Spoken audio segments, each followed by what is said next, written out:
It was just like a normal day of school. Rachel, my sister, was in the car waiting for me, and we started to get in an argument. And we pulled up to the school, and I got out of the car, and I looked at her, and I slammed the car door shut. It was a nice spring day. It was April 20th. Lunch was coming up, and I had a test right after lunch, so Rachel asked me if I wanted to come outside and eat with her out on the grass here, and I said, you know, I gotta study, so I'll catch up with you later. And she seemed a little different that day. And you'll hear a lot of stories about that, about her, that she kind of had a sense that she wasn't gonna survive the day.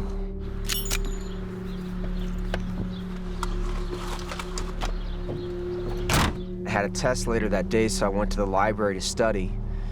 And I was with a buddy, Matt, and we heard these poppy noises coming from outside.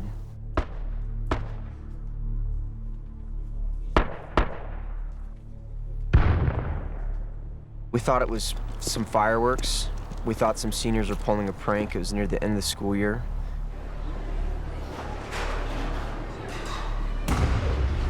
We heard a couple of explosions, like really loud explosions, and a couple of popping sounds. Dave Sanders at the time was a teacher and coach, ran into the cafeteria and he yelled at everyone. He said, someone has a gun outside, everyone get under your tables. Get down! The shooters came into the library. It was the first place that they came into. And once they entered, I knew it wasn't a joke. Listen up, everyone. They were immediately shooting out their guns. So there's a hesitation in the crowd, and then all of a sudden the entire cafeteria just starts evacuating. And everyone's sort of pushing chairs and tables and stuff out of the way and scrambling. People are leaving shoes and backpacks behind.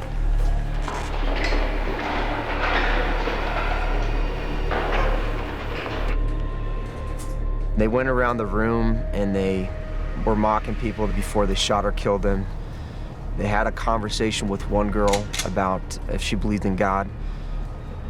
And she was crying and kept asking, and finally she said yes. I heard a bunch of shots, and then I didn't hear her crying anymore.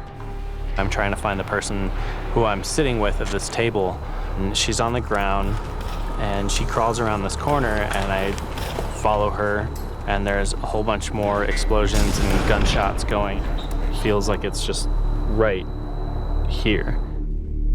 The shooters then came over to where I was, and they saw my friend Isaiah, and they began to make fun of Isaiah for the color of his skin, calling him racial slurs. They tried to drag him out from underneath the table. Isaiah was trying to back up. Get up right now. Blow your head off. No. Come on. No. And they mocked him, and they finally shot him. No. Please. And they left me underneath that table. And I thought that I was gonna be next. I was feeling so much fear, I thought my heart was gonna stop beating. And the only thing I did know to do was to pray. And I asked God to take away my fear, because it was just too much for me to handle. My ears were ringing so loud from the shotgun blast, I thought they were bleeding. But after I prayed, I felt relieved from that fear, and I felt like I heard God speak to me and tell me to get out of there. And I still wasn't sure if they were in the room, but I listened to that voice, and I was the first student to stand up. Everyone, get out!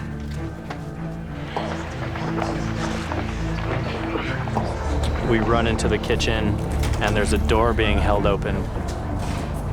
I'm the last one in there. Turn around, close the door, to lock the door, and there's no lock. And I wedged my toes up against the bottom of the door. Come on, help me! And a couple minutes into that, we were in a door-pushing battle with the shooters.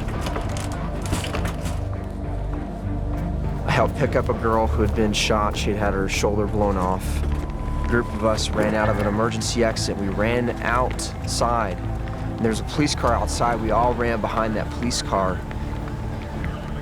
And as soon as we got behind the police car, the shooters came back to the library. And so we got out of there just in time. We could hear the guns going off right outside of our door. There were a bunch of propane tank bombs that they had planted sort of throughout the cafeteria, and they were shooting at those and throwing pipe bombs and lighting fires and shooting at other students.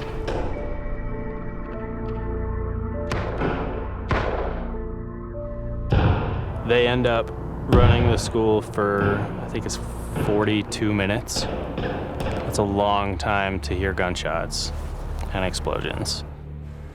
Police and SWAT teams had completely surrounded Columbine High School. That's when the shooters decided to take their own lives. I ended up staying in that room for almost 3 hours until the SWAT team got us out. I step out the window, it's at the bottom of the staircase over there, and the first thing that I see is a dead body of a young boy on the ground, just right in front of me. It's like nothing I could ever really describe. It didn't look like a person. One of my buddies tapped me on the shoulder and he said, "I think there's a girl that's been shot over there." And I looked out from behind the car and I couldn't tell who it was, but I would later learn that it was Rachel. Craig's sister and Sam's friend, Rachel Scott, was the first person killed at Columbine.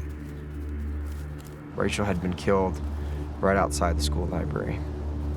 Richard Castaldo was with her. He's now paralyzed for life. And Richard said that Eric picked her up by the hair and asked her if she still believed in God, and she said, "You know I do." You know I do. He said, "Well, go be with him." And she took her last shot.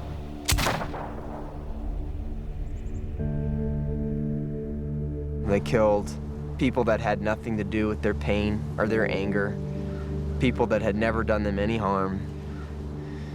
These were great people. These were kind people. 12 students and 1 teacher were senselessly murdered that afternoon.